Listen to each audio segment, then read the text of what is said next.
Здравствуйте, дорогие друзья! Hola, Сегодня queridos amigos. у нас в Hoy гостях tenemos con nosotros a Михаил Mikhail Vovich Арушанов, доктор Arushanov, географических наук, doctor en профессор ciencias и geográficas, заместитель profesor y член miembro Международной activo de la академии Academia наук. Internacional de Михаил Ciencias. Вович Mikhail опубликовал Vovich ha publicado статьи на тему artículos sobre el tema del двенадцатитысячелетнего ciclo de цикла 12.000 и años y ha самостоятельно llegado de пришел forma к выводу independiente о a la существовании conclusión de la этого цикла. existencia de este Михаил Вович, ciclo. добро пожаловать и Mikhail большое Vovich, спасибо, что bienvenido вы y нашли muchas gracias время por для dedicar нашего su tiempo a интервью. nuestra entrevista. Gracias por la invitación. И если Si me позволите, lo то я бы permite, хотела, наверное, me начать с gustaría первого empezar con la вопроса, primera а pregunta потом мы y перейдем к luego pasaremos презентации, a la как presentación. вы пришли к ¿Cómo теме llegó al tema del климата clima y a su и investigación? к Por вашим favor, исследованиям? cuéntenos un Расскажите, poco más пожалуйста, sobre немножко ello. подробнее. Me interesé por el tema del clima en mi época de estudiante. Me licencié en la Facultad de Física de la Universidad Estatal de Tashkent, especializándome en física atmosférica. Tuve excelentes profesores, como Víctor Antonovich Giorgio, un científico muy conocido en todo el mundo, que cultivó en mí el amor por la física atmosférica y la climatología. Llevo bastante tiempo trabajando en este tema. También tengo varias monografías. La última, conocida por ustedes, trata de la dinámica climática relacionada con factores cósmicos. Ciertamente, estamos familiarizados con su libro, así como su reciente artículo, y sabemos que ha preparado una presentación. Pasemos entonces a su presentación. De acuerdo. Entonces, me gustaría empezar con esto. Antes de hablar de las causas del cambio climático, es necesario entender primero qué es realmente el clima. Al hablar de clima, es esencial definir qué se entiende por el término clima. Existen numerosas definiciones de clima que comparten un enfoque común, que implica cambios meteorológicos a largo plazo y estadísticamente repetitivos en determinados intervalos de tiempo. En meteorología existe el concepto de periodo de referencia, es decir, un periodo de 30 años.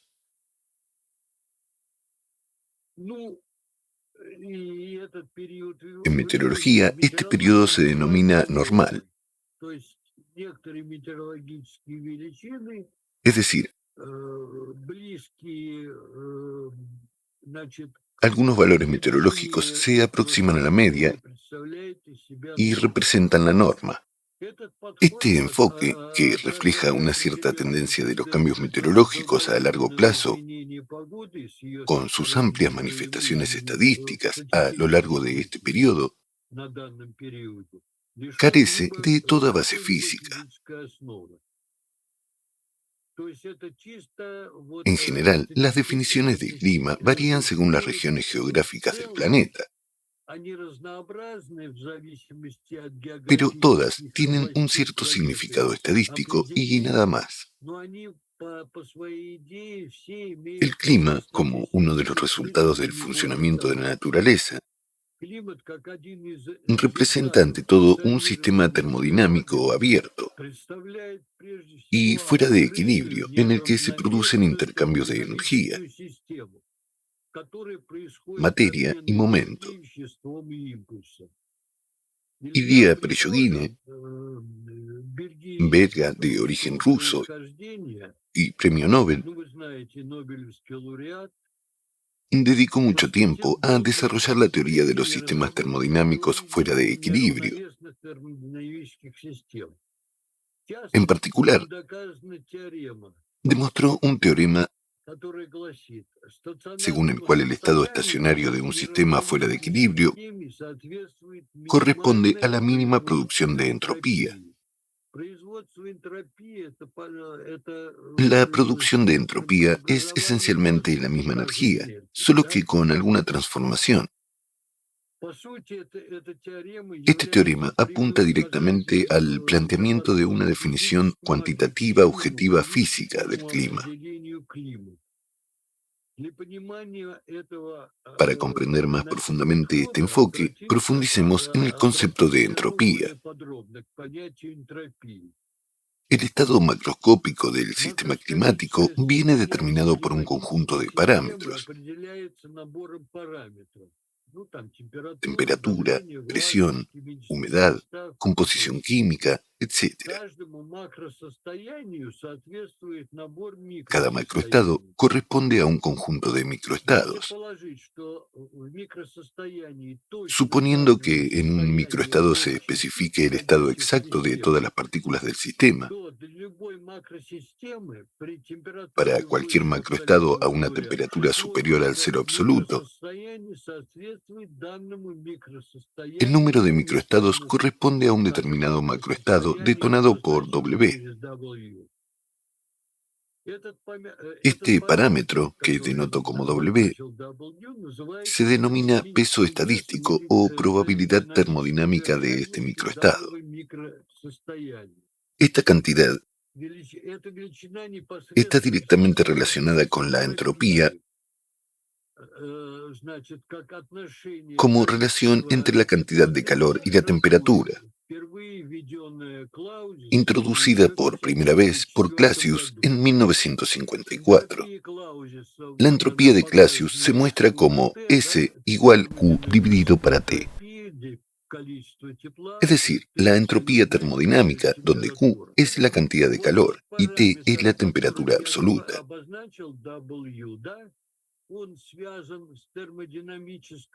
El parámetro que denoto como W está relacionado con la entropía termodinámica en la ecuación de Planck-Boltzmann. Se muestra la entropía del estado del sistema. W, como he dicho, es el número de macroestados.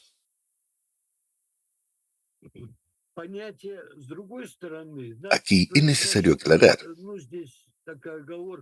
a temperaturas de cero absoluto, solo es posible un microestado W, igual a 1, donde la entropía termodinámica, naturalmente, es igual a 0.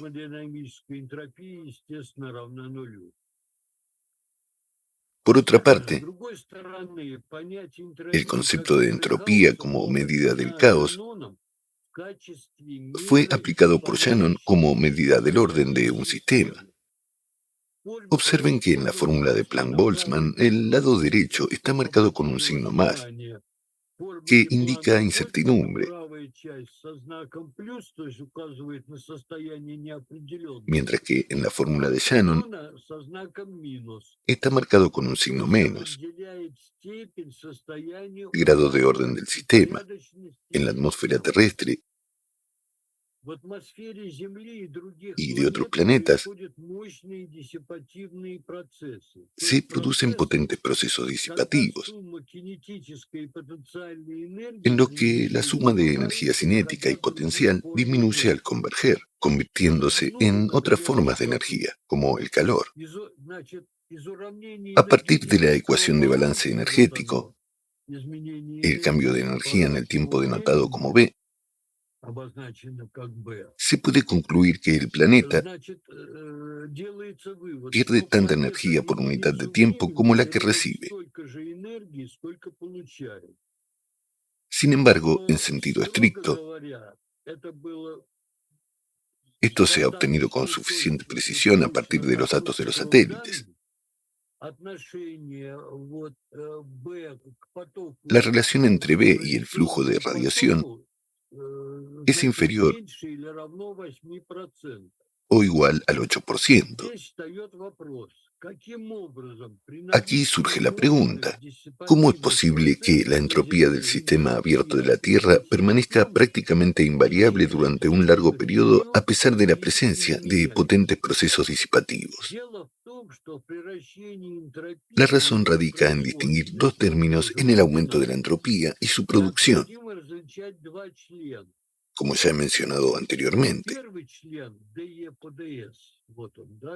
El primer término de IES describe la transferencia de entropía a través de los límites del sistema.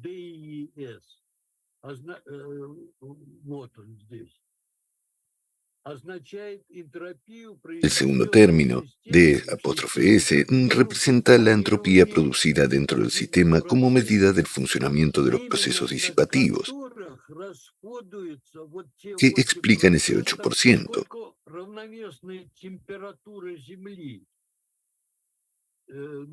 Como la temperatura de equilibrio de la Tierra es inferior a la temperatura de la radiación solar, la entrada de entropía, mostrada aquí a la derecha, delta, en la Tierra es negativa, debido a la diferencia T menos T absorbida, temperatura de radiación. Básicamente, esta ecuación relativa a la afluencia de temperatura da respuesta a la pregunta planteada. El aumento de entropía se equilibra con la afluencia de deltas negativa, también conocida como negentropía, derivada de la diferencia de entropía absorbida por la radiación solar y la emitida por la radiación térmica. Es decir, de la diferencia que he mencionado. Así, la producción de entropía por un sistema abierto, fuera de equilibrio, es un indicador de su variabilidad. De ahí que la definición de clima se desprende directamente del teorema de Prigogine, que he mencionado. El clima es un sistema termodinámico abierto, que cambia periódicamente y que mantiene un estado estacionario o próximo a él durante ciertos intervalos de tiempo, y cuya medida o característica cuantitativa es la producción de entropía.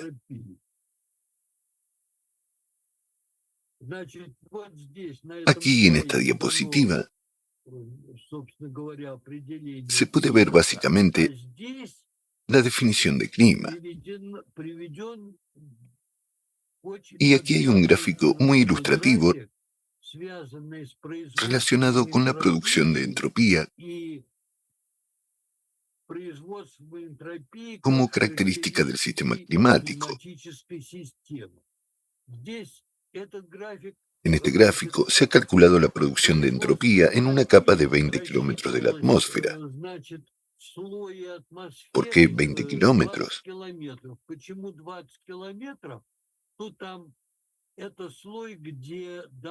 Esta capa tiene una presión de unos 0,2 milibares. Esto significa que el número de Knudsen sigue siendo inferior a 1, lo que caracteriza el estado de la densidad del medio.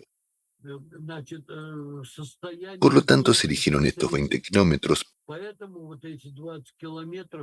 para este análisis. Según esta fórmula, la producción de entropía se ha calculado utilizando datos de series temporales más largas, disponibles hasta la fecha, que son los datos de temperatura de Inglaterra Central.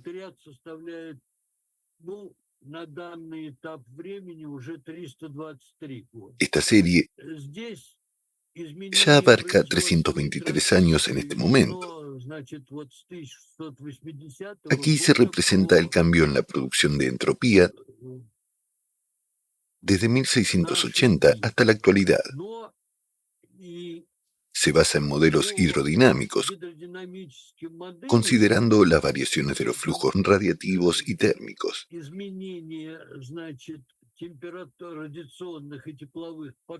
La producción de entropía se construye precisamente a partir de las distribuciones de los flujos de calor y radiación en un mismo periodo de tiempo. Y en los modelos matemáticos predictivos,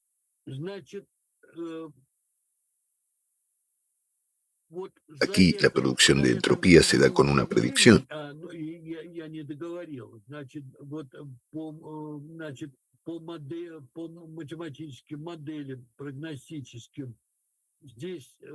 Estos modelos matemáticos de distribución de flujos de radiación solar y emisión térmica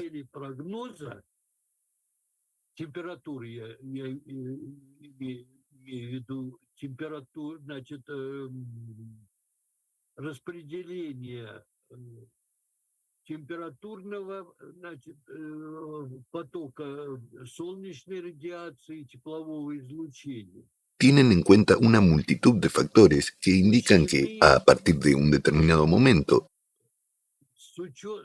la temperatura empezará a disminuir.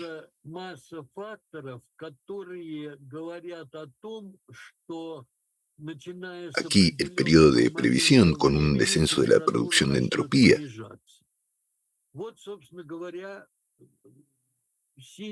que esencialmente ya ha comenzado, está marcado en azul.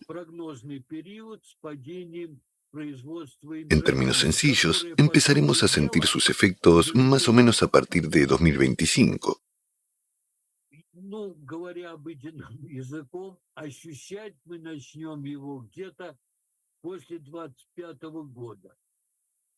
Pero lo más importante es que, durante este periodo, la variabilidad de diagnóstico del sistema climático, dejemos de lado por ahora las previsiones, se corresponde muy estrechamente con los datos observados. Por ejemplo, aquí se identifica muy claramente la pequeña edad de hielo y los periodos asociados a un enfriamiento relativo entre los años 30 y 50, a partir aproximadamente de los años 40, y así sucesivamente. Es decir, la producción de entropía indica inequívocamente la magnitud de los cambios climáticos.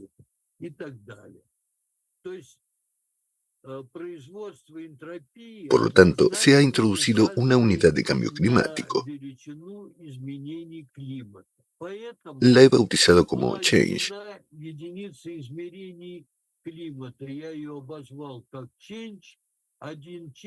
Un change equivale a una décima de vatio por metro cuadrado Kelvin.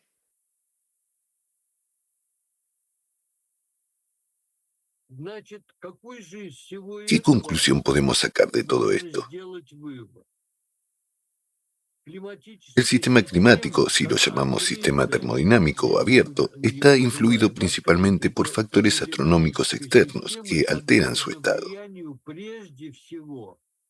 Es comprensible, porque, no hace falta explicarlo. Si considerásemos el sistema climático como cerrado, en esencia, estaríamos cociéndonos en una olla con tapa. Simplemente habría una redistribución de energía dentro de esa olla y ya está. Por lo tanto, aquí hay que tener en cuenta sobre todo los factores externos. Estos factores externos incluyen la variación de actividad solar y las ondas de choque galácticas.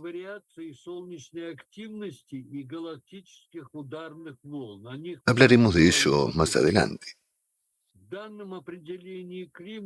En esta definición del clima se utiliza la expresión que se repite regularmente. De ahí se deduce directamente que los factores que influyen deben seguir una cierta periodicidad. La tarea se reduce a identificar los factores externos que cambian con una cierta periodicidad. Esencialmente, para identificar estos factores es necesario resolver el problema inverso. obtener espectros de fluctuaciones a partir de conjuntos de datos geofísicos, meteorológicos, geológicos y de otro tipo, observados a lo largo de series temporales de más de 100.000 años. Como es sabido, tales datos no existen, al menos en lo que se refiere a los datos meteorológicos.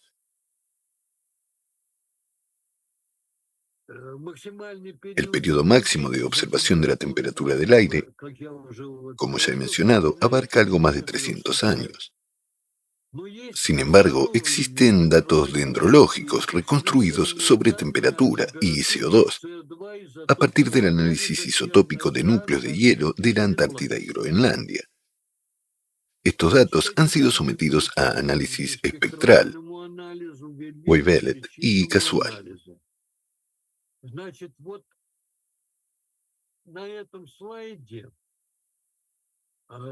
Esta diapositiva muestra la evolución temporal de los datos reconstruidos de dióxido de carbono y temperatura del aire a partir del análisis isotópico de datos de núcleos de hielo de la Antártida, junto con sus espectros.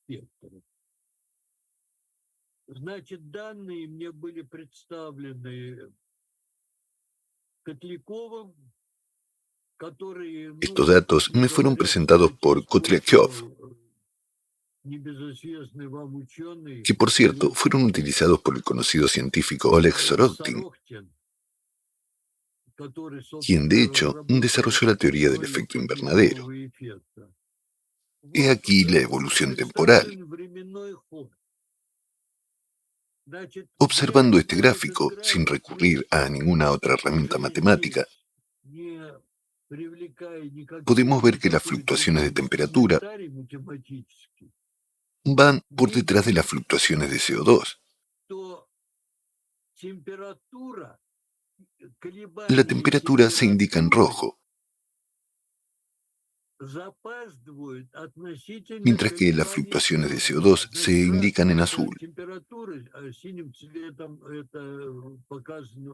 En otras palabras, la temperatura sufre alteraciones iniciales.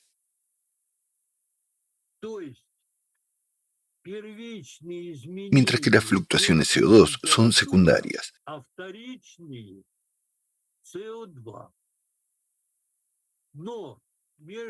Pero entre ellas,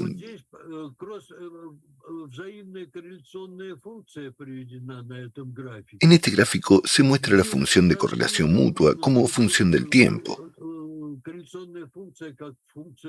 donde con un desfasaje de menos 550 años, la correlación máxima es de 0,85. Esto es una correlación muy alta, cercana a la dependencia lineal. Esta misma correlación tan alta entre CO2 y la temperatura ha llevado a un profundo error sobre la influencia de CO2 en el aumento de las temperaturas en la troposfera. A continuación se muestran los espectros de las fluctuaciones del dióxido de carbono y la temperatura. Vemos que los puntos máximos de los espectros de fluctuación coinciden con periodos asociados a 12.000 años y alrededor de 24.000 años.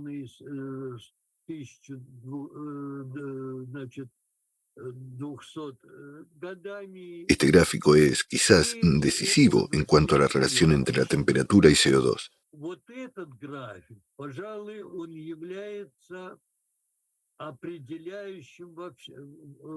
Aquí se presenta la función de causalidad.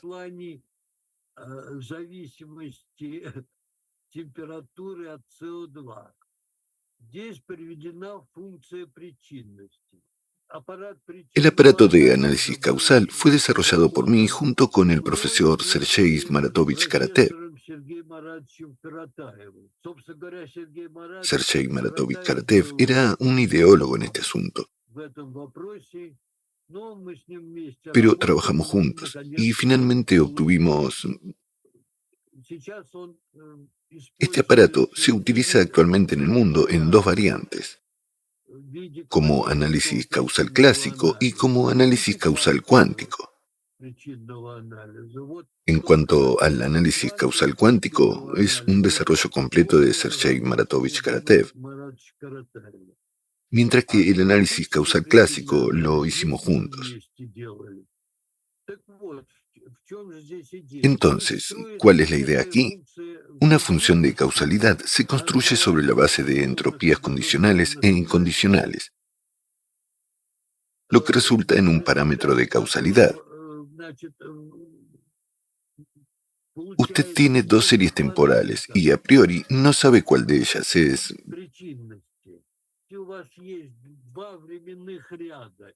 Naturalmente,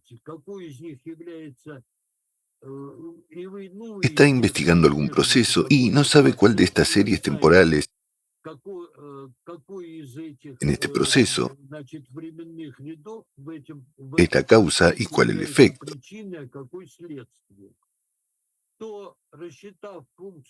Y calculando la función de causalidad, si es menor que 1, significa que la primera serie es la causa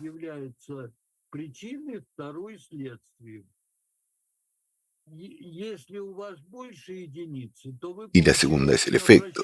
Si es mayor que 1, entonces obtiene causalidad inversa.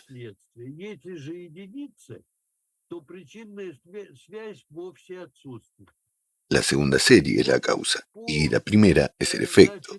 Si es igual a 1, entonces no existe relación causal alguna.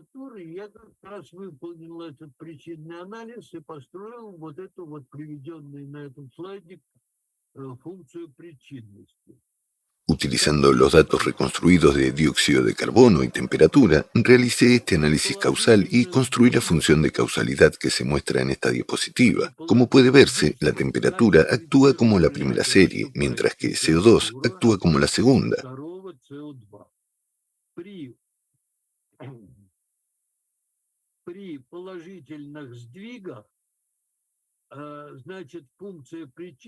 Con desplazamientos positivos, la función de causalidad se encuentra casi por completo en la región de causalidad normal.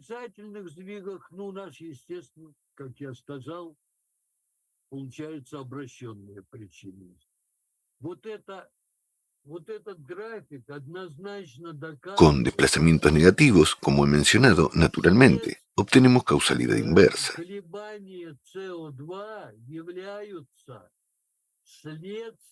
Este gráfico demuestra inequívocamente que las fluctuaciones de CO2 son consecuencias de las fluctuaciones de temperatura y no al revés.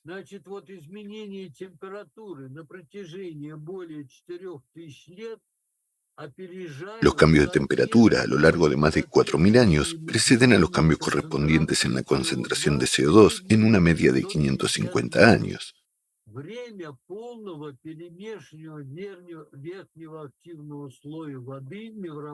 El tiempo de la mezcla completa de la capa activa superior de agua en el océano mundial, donde se encuentra la mayor parte del dióxido de carbono. Esta cifra de 550 años fue obtenida por el destacado oceanólogo Linekin, de quien hablaré más adelante. Mientras hablábamos, me preguntaron por las pruebas de los espectros de 12.000 y 24.000 años de fluctuaciones. Ahora estamos hablando de magnitudes geofísicas, pues se manifiestan vívidamente en la función Wavelet de amplitud. ¿En qué consiste? Se lo explicaré brevemente. El espectro de Fourier, inventado hace bastante tiempo y bien conocido por todos, muestra esencialmente el espectro integral de las fluctuaciones. El análisis Wavelet difiere fundamentalmente del análisis de Fourier en que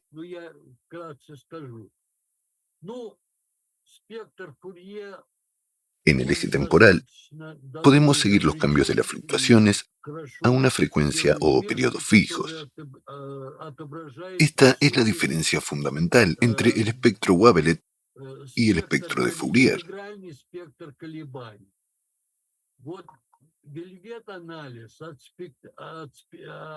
Así, partiendo de los mismos datos de temperatura y CO2 que he mencionado, se distinguen claramente periodos de 24.000 años.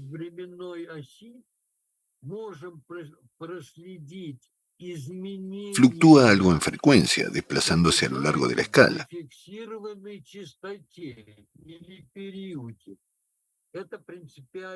Como ven, no es exactamente una línea horizontal, pero se produce con cierto desplazamiento en torno a los 20-24 años, más o menos 4.000 años, mientras que las fluctuaciones de 12.000 años son bastante estables.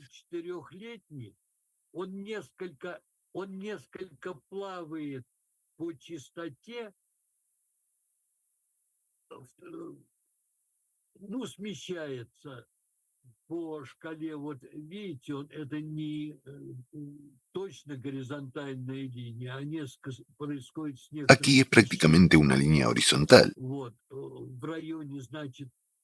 así que, en esencia, esto no debería plantear ninguna duda. Estos gráficos muestran que en el espectro de las fluctuaciones de CO2 y de la temperatura,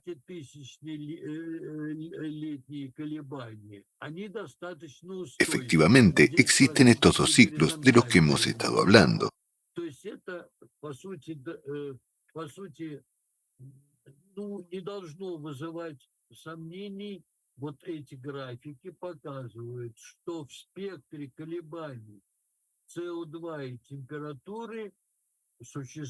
Además, se estableció que el sistema pasa por puntos de interacción cercanos y lejanos de los brazos de Orión de nuestra galaxia,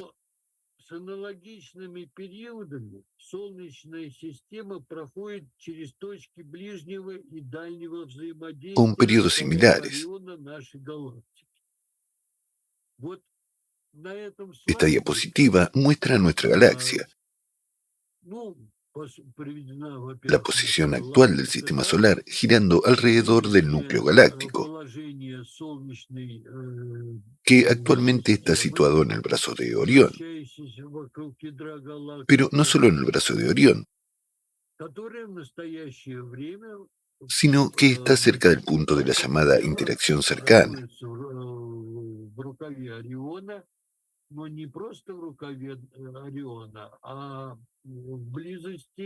Hay un concepto de un punto de interacción cercana y lejana.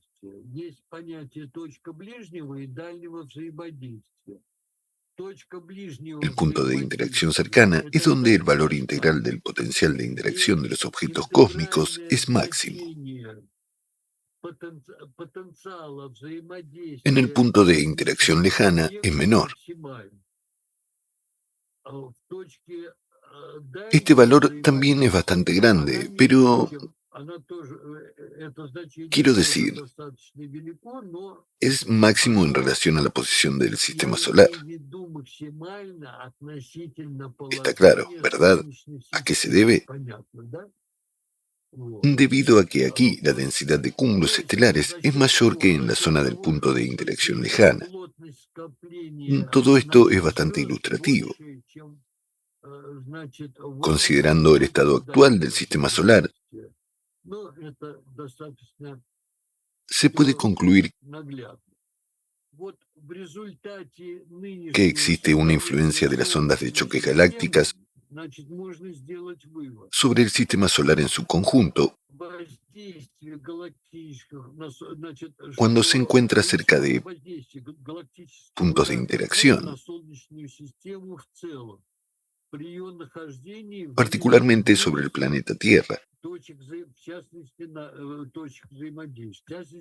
y como consecuencia sobre su sistema climático. Esencialmente, esta conclusión se sugiere por sí misma. Aquí cabe hacer algunas aclaraciones. Los periodos de paso del sistema solar por los brazos galácticos de Orión son de 12.000 y 24.000 años. En la época actual, el sistema solar se encuentra en el ciclo de 24.000 años. El ciclo con la influencia más fuerte de las ondas de choque galácticas sobre el sistema solar. ¿Por qué es más fuerte? Lo he mencionado, debido al mayor potencial gravitacional integral. El paso del sistema solar por los brazos galácticos, los puntos de interacción lejana y cercana, va acompañado de una variación en la intensidad de los rayos cósmicos galácticos. Esta interacción ejerce un efecto impulsivo sobre los objetos del sistema solar, en particular sobre la Tierra, manifestado en 1998 por un salto del centro de masa del núcleo terrestre con respecto al centro de masa del manto.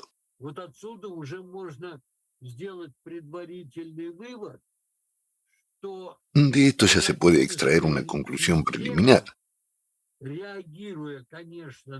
sistema climático,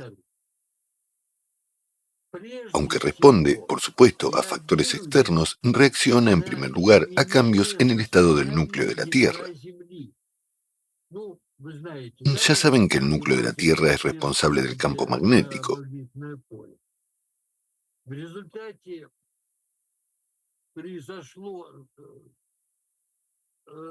Como resultado, se produjo un desplazamiento del núcleo de la Tierra hacia el norte. La aparición de latidos y disonancias y, como consecuencia, una disminución del campo electromagnético en el interior del núcleo y el debilitamiento del campo magnético terrestre, así como una deriva anómala del polo magnético norte. Es decir,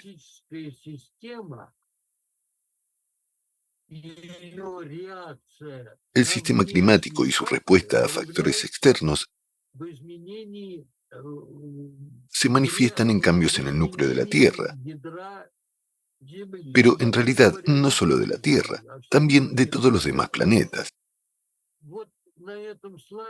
En esta diapositiva he mostrado la cadena de causas y efectos de los cambios en el sistema climático del planeta Tierra y sus cambios globales desde mediados del siglo pasado hasta la actualidad. En la siguiente diapositiva. Ahora pasaremos a la siguiente diapositiva. Los factores externos se muestran en la parte superior.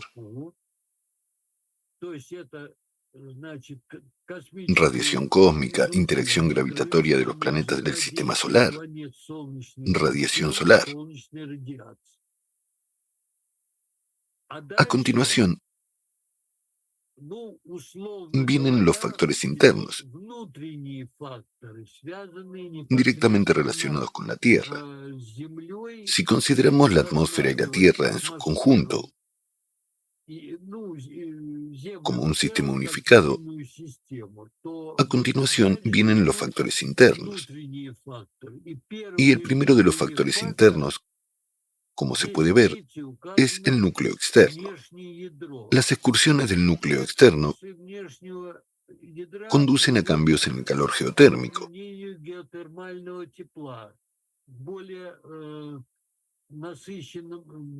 a procesos más intensos que afectan a la capa superior de la Tierra.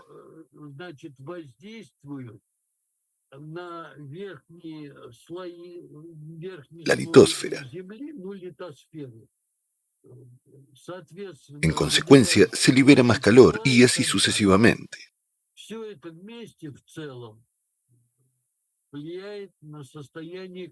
Todo ello afecta al estado del sistema climático, provocando un aumento de la actividad volcánica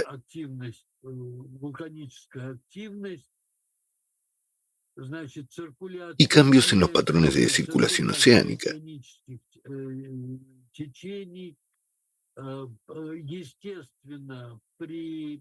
Naturalmente, durante las excursiones del núcleo de la Tierra,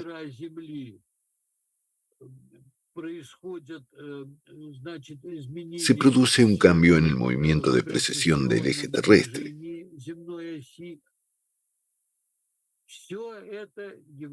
Todo ello es el resultado de cambios en el sistema climático. En realidad, en este gráfico, los cambios observados en el sistema climático se presentan como un hecho, manifestados en el cambio del número de fenómenos especialmente peligrosos, como, en primer lugar, el número total de catástrofes. ¿Recuerdan que cuando hablé del núcleo de la Tierra mencioné el año 1998? Hay una razón para ello. Desde 1998, el número total de sucesos catastróficos aumenta exponencialmente,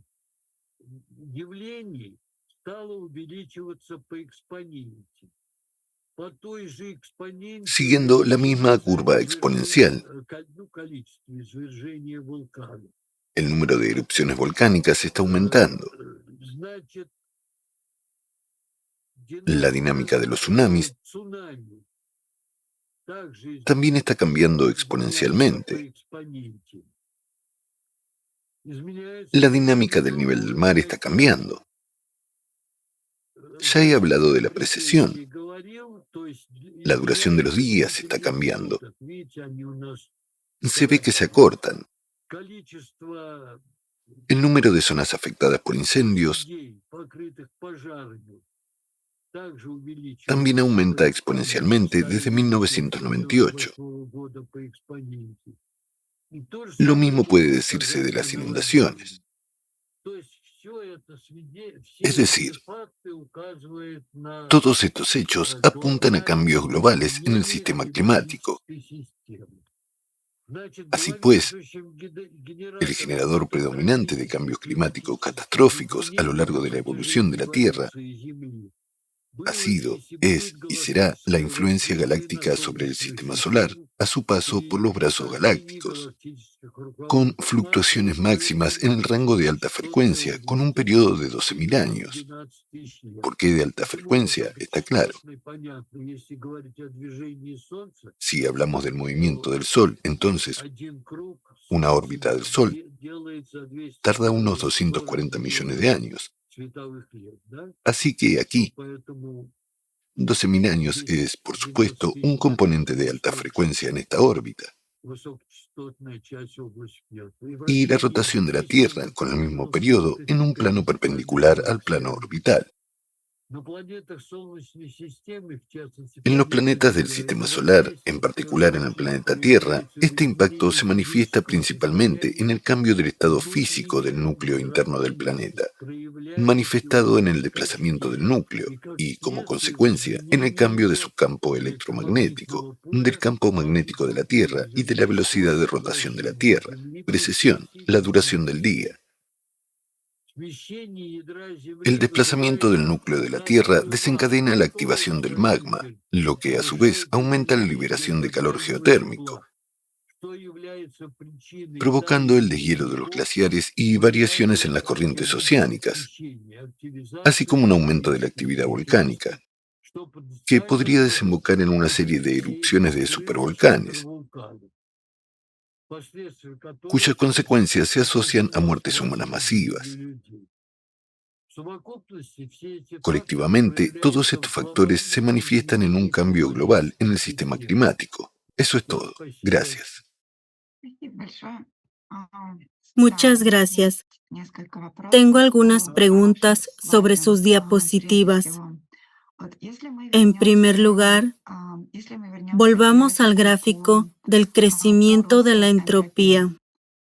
То есть этот график Este получен на gráfico, основании según tengo сравнения, entendido, как я поняла, está теплового realizado потока, a который partir de la приходит на comparación Землю и del flujo который de calor que исходит llega a от la Земли. Tierra Это y el que правильно emite la или нет? Tierra. ¿Es correcto? Sí, totalmente cierto. Aquí se muestran. Aquí está el flujo solar. Y estos son los flujos de calor. Se muestra el valor de temperaturas del propio flujo. Son cantidades físicamente diferentes. То есть получается, Absolutamente, por supuesto, en función de su distribución. Михаил Mikhailovich, mi pregunta es, ¿cómo se relaciona esto con el ciclo de 12.000 años? Y aparentemente todas las tendencias indican ahora un aumento de las temperaturas. Cuando hablamos de la producción de entropía,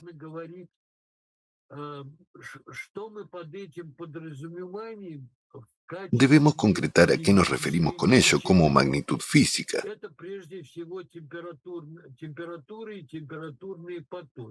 Se trata,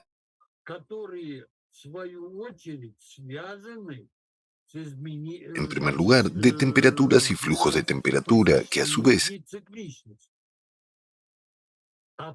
están relacionados con la ciclicidad de 12.000 años. En cuanto a las causas, si se refiere a las causas del ciclo de 12.000 años, se trata de una cuestión completamente diferente. Ya no se trata de la producción de entropía. De hecho, ya he respondido a la pregunta de cómo llegué al ciclo de 12.000 años durante la presentación. En primer lugar, determiné el espectro de fluctuaciones de los componentes del sistema climático en el que se produce este ciclo de 12.000 años. Entonces, resultó completamente evidente que las perturbaciones de este periodo están relacionadas con factores cósmicos externos. La siguiente tarea era averiguar de dónde procedían estos periodos. Basándose en los trabajos de muchos autores, quedó claro que uno de los periodos de excursiones del núcleo de la Tierra y de los núcleos de otros planetas es el periodo de 12.000 años. Dado que el principal factor de influencia sobre el núcleo terrestre, además de las variaciones de la actividad solar, es la radiación galáctica, era natural suponer que esta influencia se manifiesta en la disonancia del núcleo terrestre en el periodo correspondiente. Periodos de excursiones magnéticas. Aquí, si quieren, presento los periodos de excursiones magnéticas como prueba.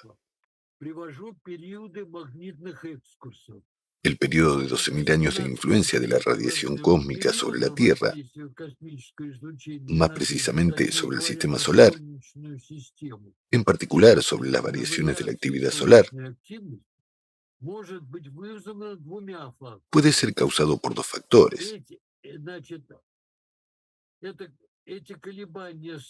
fluctuaciones inherentes a la propia galaxia o el movimiento del sistema solar alrededor del centro de masa de la galaxia.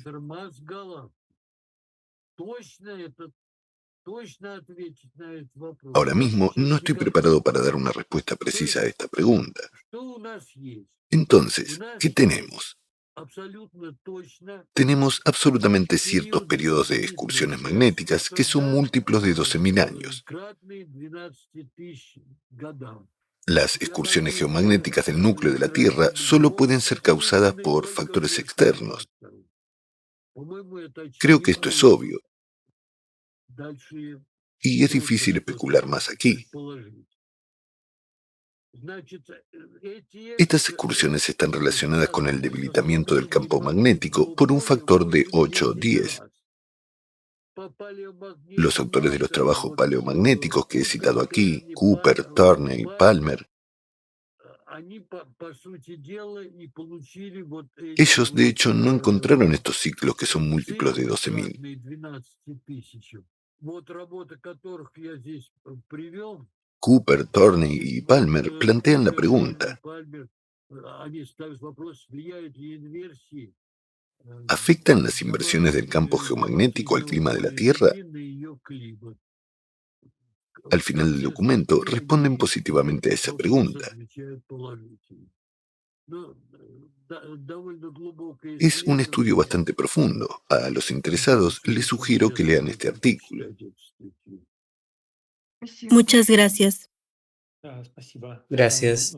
Tengo una pregunta sobre el artículo que ha mencionado, sobre los cambios de temperatura durante más de 100.000 años, es decir, superan a su correspondiente cambio en la concentración de CO2 en una media de 550 años.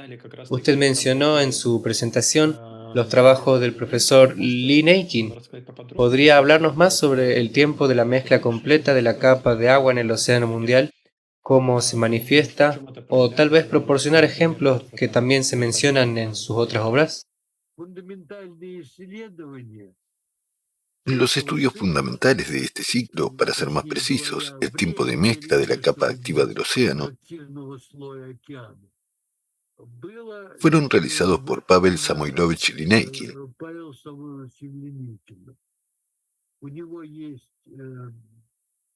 Tiene varias monografías dedicadas a este tema y a la termocrina en particular. Allí hablo de ello en detalle. Pueden consultarlo.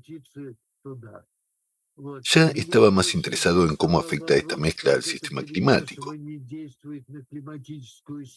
Por eso no me detuve en detalles concretos aquí. La respuesta a esta pregunta ya se había dado antes que yo. La respuesta a esta pregunta la dio a principios de la década de 2000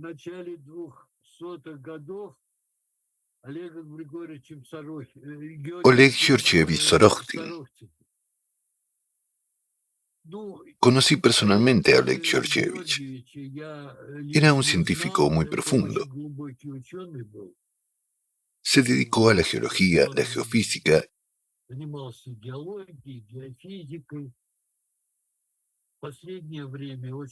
y antes de su muerte se dedicó muy activamente a la climatología. Era un científico honrado.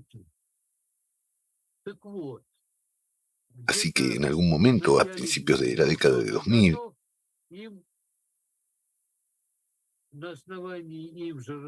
basándose en su propia teoría adiabática del efecto invernadero, llegó a esa misma conclusión que he mencionado. Es decir, tenemos casi un 100% de coincidencia en nuestros resultados. Es decir, ya en los años 2000, dijo que la temperatura es la causa de los cambios en CO2, y no al revés. Entonces, ¿cuál es su teoría? Es bastante simple y obvia, pero sencillez no significa falta de rigor. Está rigurosamente demostrada. La teoría adiabática del efecto invernadero que desarrolló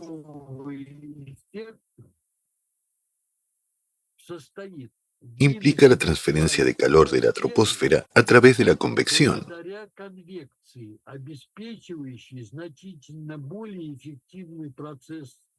que proporciona un proceso de transferencia de calor mucho más eficaz que la radiación.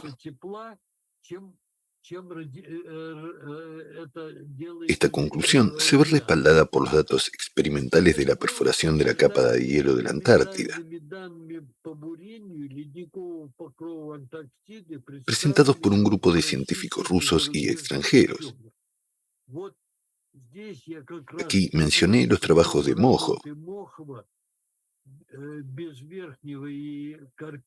Bezberny, Karpenko, Fisher, Wallen, Smith, Mastroianni y Decker,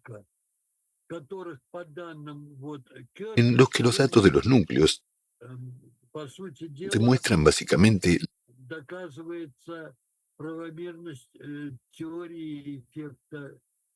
la validez de la teoría del efecto invernadero de Sorokhtin. Diré que la idea misma de la teoría de la exportación convectiva en la teoría adiabática del efecto invernadero de Sorokhtin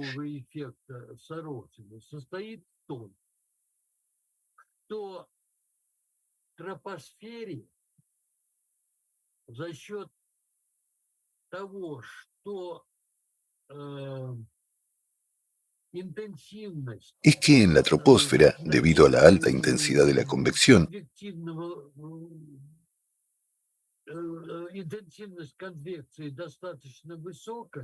las partículas son transportadas de la troposfera a la estratosfera.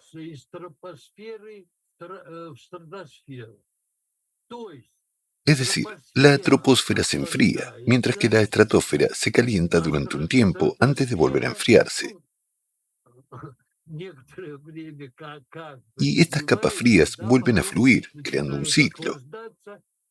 Es decir, el calor se transfiere a las capas superiores de la troposfera a través de la convección.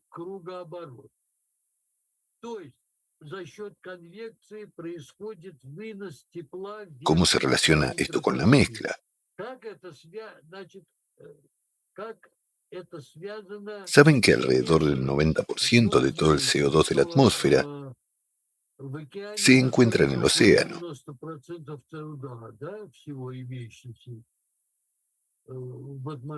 Con el calentamiento del océano, como saben, comienza a liberarse CO2. La cantidad de CO2 en la troposfera aumenta y comienza la transferencia activa de calor de la troposfera a la estratosfera. La troposfera comienza a enfriarse. Pero hay un punto importante relacionado con el tiempo de retraso, esos 550 años. Se trata de un punto muy importante. La cuestión es que la inercia térmica del océano es mucho mayor. Me refiero a la capacidad calorífica. De ahí la inercia, que la de la atmósfera.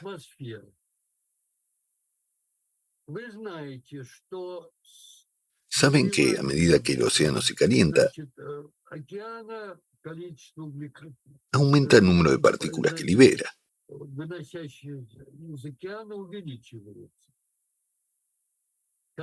Cuando el océano está más caliente, hay una mayor cantidad de CO2,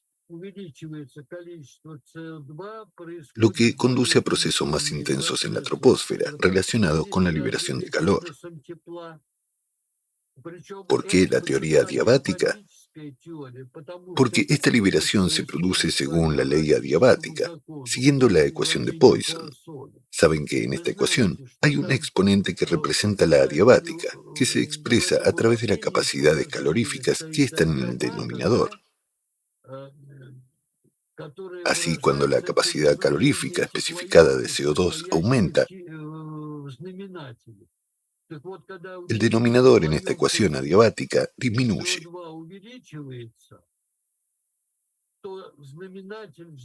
En otras palabras, la temperatura baja. Así de simple. Todas las cosas brillantes son siempre simples.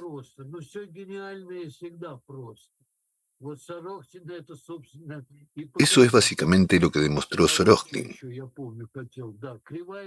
La curva de las fluctuaciones de temperatura, conocida como temperatura isotópica, está por delante de los correspondientes cambios en la concentración de dióxido de carbono en una media de unos 550 años. Precisamente el tiempo de mezcla completa de la capa activa superior en el océano mundial.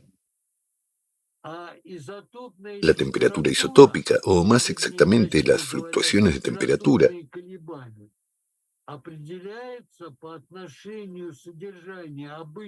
vienen determinadas por la relación entre el contenido de hidrógeno ordinario en los núcleos de hielo extraídos de la capa de hielo antártica y su isótopo pesado, el deuterio.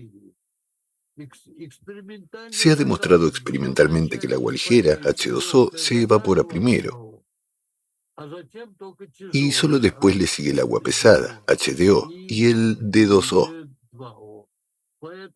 Por lo tanto, la concentración de agua pesada en las precipitaciones atmosféricas suele ser menor.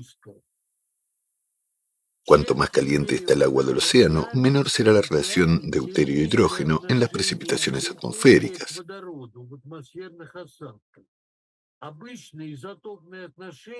Las relaciones isotópicas ordinarias de los átomos se miden en por mil. Los valores negativos de delta de deuterio en las capas de hielo indican una deficiencia de deuterio en comparación con su abundancia en las aguas oceánicas. El hielo de la capa de la Antártida se forma únicamente a partir de precipitaciones atmosféricas que, de hecho, permitieron reconstruir temperaturas durante cientos de miles de años. Basándome en su presentación, entendí que el análisis matemático espectral del clima confirma que existen ciclos de 12.000 y 24.000 años. Como resultado de esta ciclicidad, en 1998 se produjo un desplazamiento del núcleo de la Tierra. Como resultado, ha habido un aumento de calor desde las profundidades de la Tierra. Los glaciares de hielo comenzaron a derretirse desde abajo y los desastres naturales han aumentado en número. Sí, solo quiero aclarar que el ciclo de 12.000 años se ha identificado en la serie de valores meteorológicos.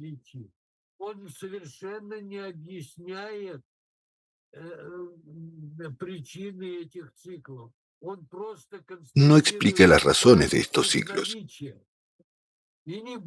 simplemente reconoce su existencia, nada más. Y en realidad hay dos formas de explicarlo, como ya he mencionado. No veo una tercera. Así pues, aquí hay dos opciones. O bien estas fluctuaciones se producen durante el movimiento del propio sistema solar, o bien estas fluctuaciones, me refiero a los ciclos de 12.000 años, están relacionados con fluctuaciones inherentes a la propia galaxia.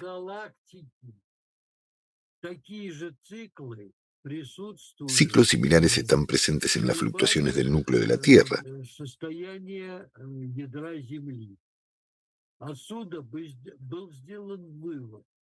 Esto llevó a la conclusión de que estos ciclos están asociados a factores cósmicos que influyen en el núcleo de la Tierra,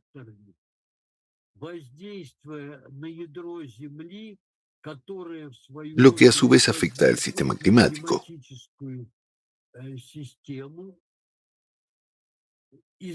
cuyos cambios estamos observando actualmente. Muchas gracias, Mikhailovich. Tengo preguntas sobre las ondas de choque galácticas. ¿Qué son estas ondas? ¿Cómo afectan al sistema solar? ¿Y cómo afectan al núcleo de la Tierra? Diré de entrada que el núcleo de la Tierra se ve afectado directamente por la radiación galáctica y por las variaciones en la actividad solar. ¿Qué son estas ondas de choque galácticas?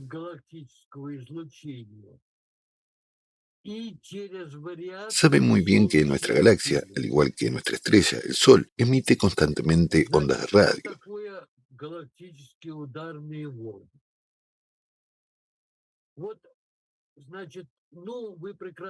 La propia galaxia influye en el sistema solar y en la Tierra, por supuesto, continuamente.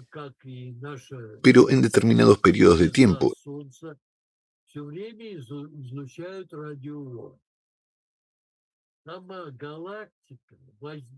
el sistema solar se aproxima a algunas regiones más densas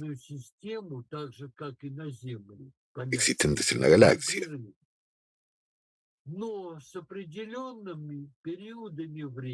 Lo que he mencionado sobre los puntos de interacción cercana y lejana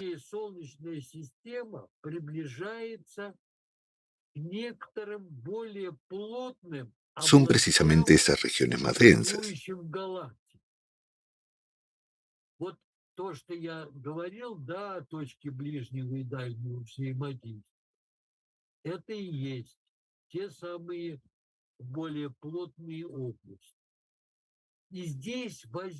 Y aquí la influencia de la galaxia sobre el sistema solar en su conjunto se produce con mayor intensidad. Entonces, ¿qué es exactamente lo que afecta? Es esa misma radiación. Si en su pregunta se refiere al mecanismo de la influencia física,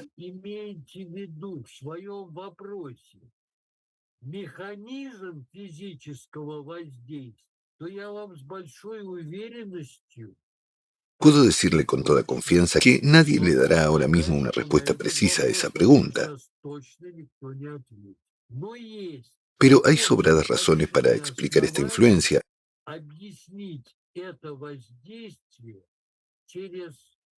a través de una nueva, o mejor dicha, vieja, diría incluso bien olvidada, teoría de la heterodinámica. De hecho, nuestros científicos rusos como Lomonosov, o Mendeleev, Umov, intentaron desarrollar la heterodinámica. Un sucesor de sus planteamientos en nuestra época fue Astuskovsky, cuyo discípulo, Eugen Mikhailovich Asharov, se dedica ahora muy activamente a ello. ¿Por qué he recordado la heterodinámica? ¿Por qué estoy hablando de ella? La propia heterodinámica es objeto de una larga conversación, pero diré esto. Desde la perspectiva de la heterodinámica, esta interacción quizá podría explicarse. En principio ya puede explicarse.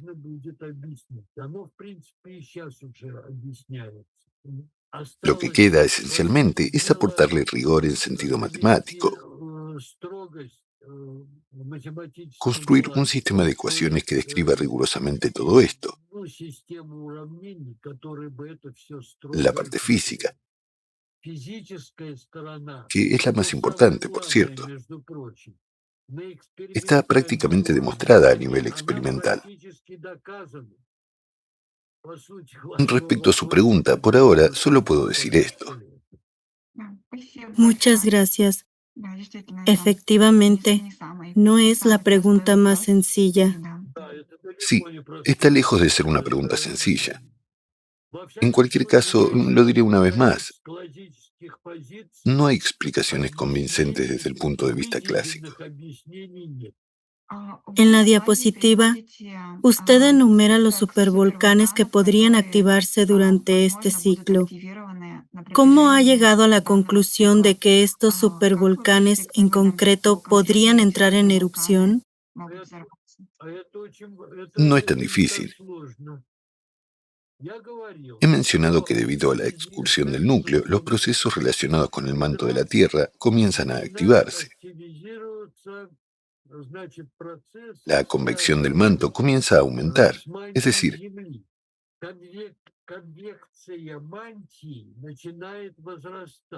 el manto comienza a ejercer presión sobre las capas superiores de la Tierra.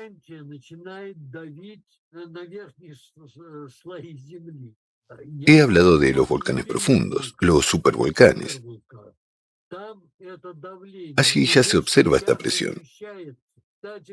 Por cierto, en cuanto a la actividad volcánica, el ejemplo más reciente, en Zimbabue se produjeron miles de terremotos en un periodo muy corto.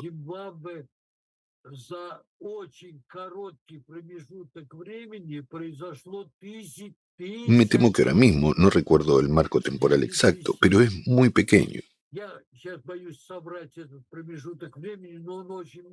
Debido a la disonancia del núcleo de la Tierra, se producen procesos de cambio de la energía interna de la Tierra.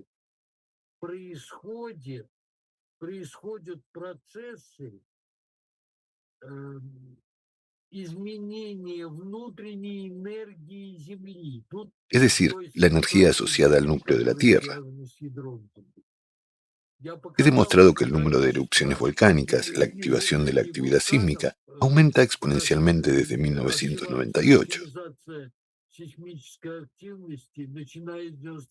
Esto es precisamente el resultado de la disonancia del núcleo de la Tierra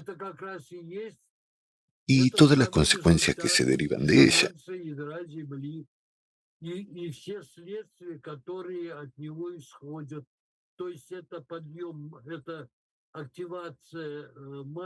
Como la activación del manto, el calor geotérmico y otras cosas relacionadas con la actividad sísmica.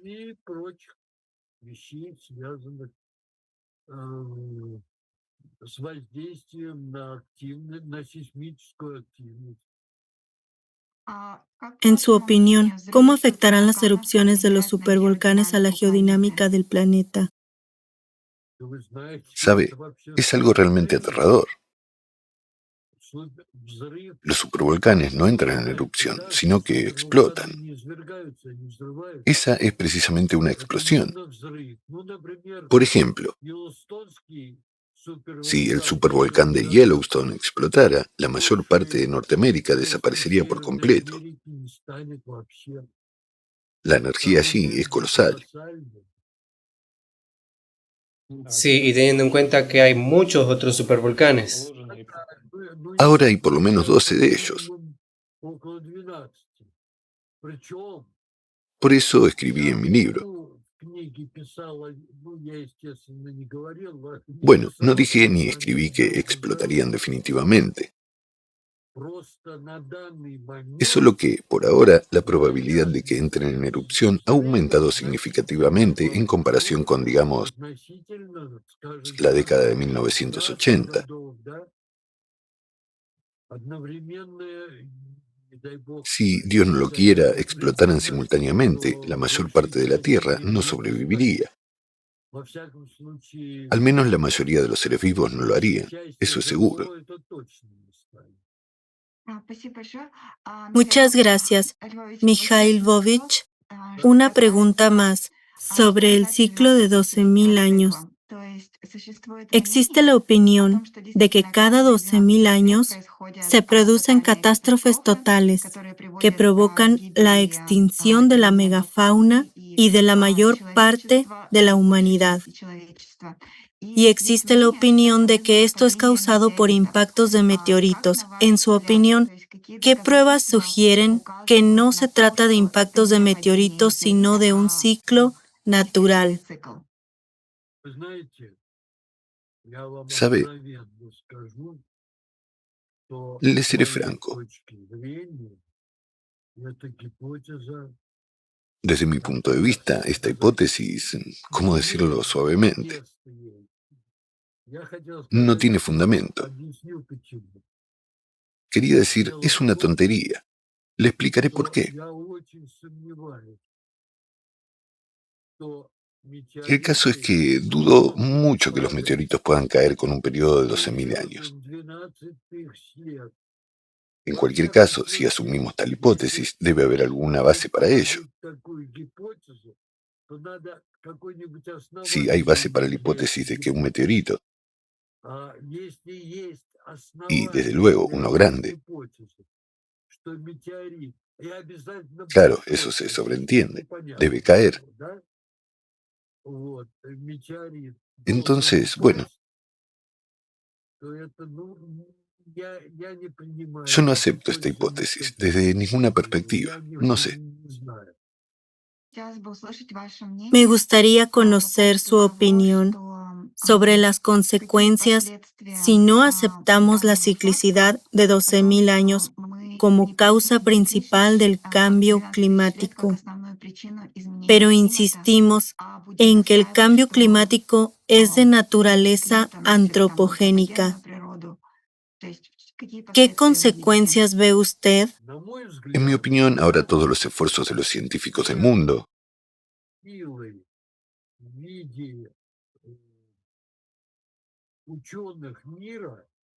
geofísicos, astrofísicos, astrónomos, meteorólogos,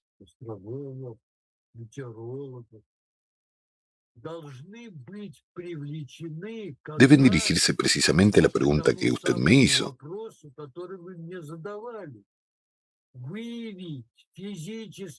Identificar el mecanismo físico de los ciclos de 12.000 años. El hecho de que estos ciclos afecten al sistema climático de la Tierra, y no solo de la Tierra, sino también de otros planetas.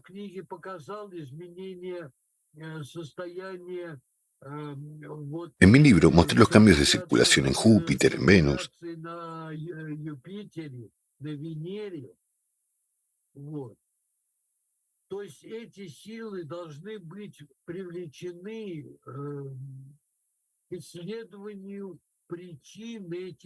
Es decir, estas fuerzas deben ser llevadas a una investigación profunda de las causas y efectos de estos ciclos. Y nosotros, como personas, debemos entender lo que está pasando ahora y averiguarlo, y en consecuencia tomar ciertas decisiones. Gracias a Dios, todavía quedan bastantes científicos responsables en la Tierra. Eso es tranquilizador. Así es. También me gustaría preguntarle por sus recientes publicaciones. Pregunte, por supuesto. ¿Qué tendencias de sequía existen? Y he entendido correctamente que son causadas por este equilibrio de temperatura. Con la sequía, por suerte, todo es mucho más sencillo. No tan sencillo, pero si lo comparamos, por supuesto, más sencillo. Cuando se trata de la sequía, el proceso más importante es, por supuesto, el océano. Los fenómenos llamados el niño y la niña son dos fenómenos. El fenómeno del niño está asociado a cambios en las corrientes oceánicas, debido al debilitamiento de los vientos alisios. La niña es el efecto contrario. Si, por ejemplo, se construye un modelo predictivo de la sequía, digamos para un año, ¿es posible que tengamos sequía en un año o no? Entonces, uno de los predictores se requiere necesariamente. Y cada uno de los fenómenos,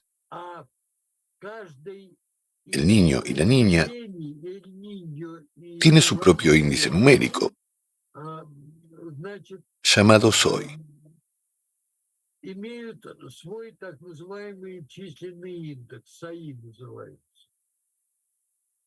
Es decir, para cada estado de este fenómeno basado en datos sobre la temperatura del océano y otros datos,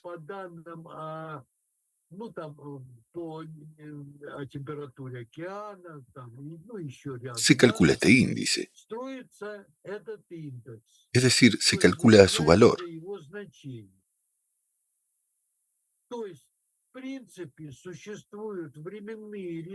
Existen series temporales de estos índices que se pueden utilizar cuando construimos un modelo dinámico y estadístico para predecir la sequía. Y entonces este índice debe incluirse necesariamente en este modelo como uno de los predictores. Es decir, lo que ocurrirá en el futuro con la sequía. A la hora de diagnosticar la sequía, es necesario tener en cuenta la ubicación geográfica. Cuando se habla de diagnosticar la sequía, se especifica una zona geográfica concreta.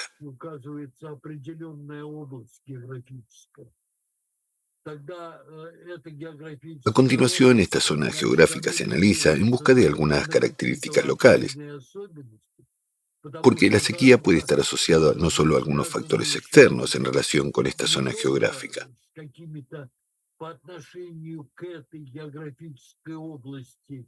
sino también a características locales. Y una cosa más, que es la más importante, y esto ha sido demostrado por muchos científicos,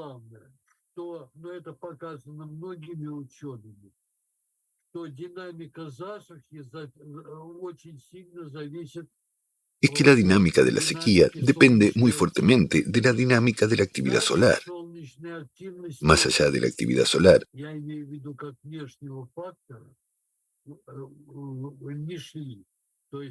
quiero decir, como un factor externo, no fueron. Se detuvieron en la actividad solar como un factor externo. También hay mucho trabajo asociado a esto. Y además, como predictor, eligen el factor de la variación de la actividad solar,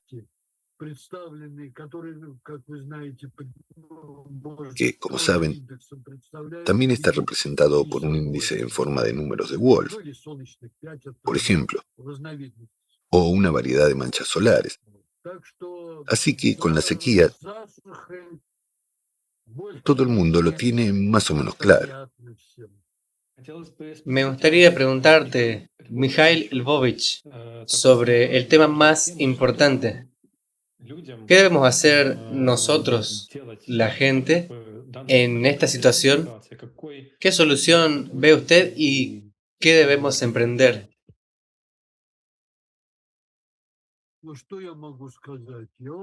Bueno, ¿qué puedo decir? Puedo decir una expresión muy conocida por todos. Luchar, buscar, encontrar y no rendirse. Lo más importante es no rendirse. Me parece una conclusión fantástica, porque eso es exactamente lo que hace el equipo de la sociedad creativa. También existe una opción de que este problema solo puede resolverse entre todos, uniendo a científicos y personas. Por supuesto, aquí no hay duda. Un solitario no puede ganar. Eso está claro. Sí, absolutamente. Y además, para superar esto necesitamos los recursos de toda la humanidad, los recursos de los verdaderos científicos y, de hecho, la unión de las personas sobre la base de que la vida humana es el valor más alto. Esta es la idea principal del proyecto Internacional Sociedad Creativa. Y todos somos voluntarios de este proyecto. Para nosotros, esta es una de las principales e inspiradoras oportunidades, no solo para cambiar nuestro futuro, sino también para resolver este problema. Sí, estoy completamente de acuerdo con usted. Me gustaría darle las gracias por esta entrevista. Muchas gracias por compartir su investigación. Gracias por el análisis que ha realizado. Y quizás sea uno de los primeros en los últimos años en publicar datos sobre el ciclo de 12.000 años en su monografía en fuentes oficiales. Y efectivamente, nos gustaría que haya más científicos como usted y más publicaciones como estas, porque esta dirección no es la de la CO2 antropogénica. Aquí hay que cavar y cavar juntos. Así que muchas gracias. Esperamos mucho seguir colaborando. Nuestro equipo climático ha organizado una comunidad científica en la que reunimos a todos los científicos que entienden que el cambio climático no está relacionado con el factor antropogénico. Y ahora, más que nunca, es importante que estos científicos trabajen juntos, que esta colaboración continúe. Es un gran honor para nosotros seguir en contacto con usted, porque como entendemos, este proceso requiere más estudio y trabajo. Muchas gracias a ustedes. Están haciendo un gran trabajo. Y creo que al final la victoria será nuestra. Ya está, por cierto, en el horizonte. Porque las opiniones de los científicos no solo vacilan, sino que cambian bruscamente.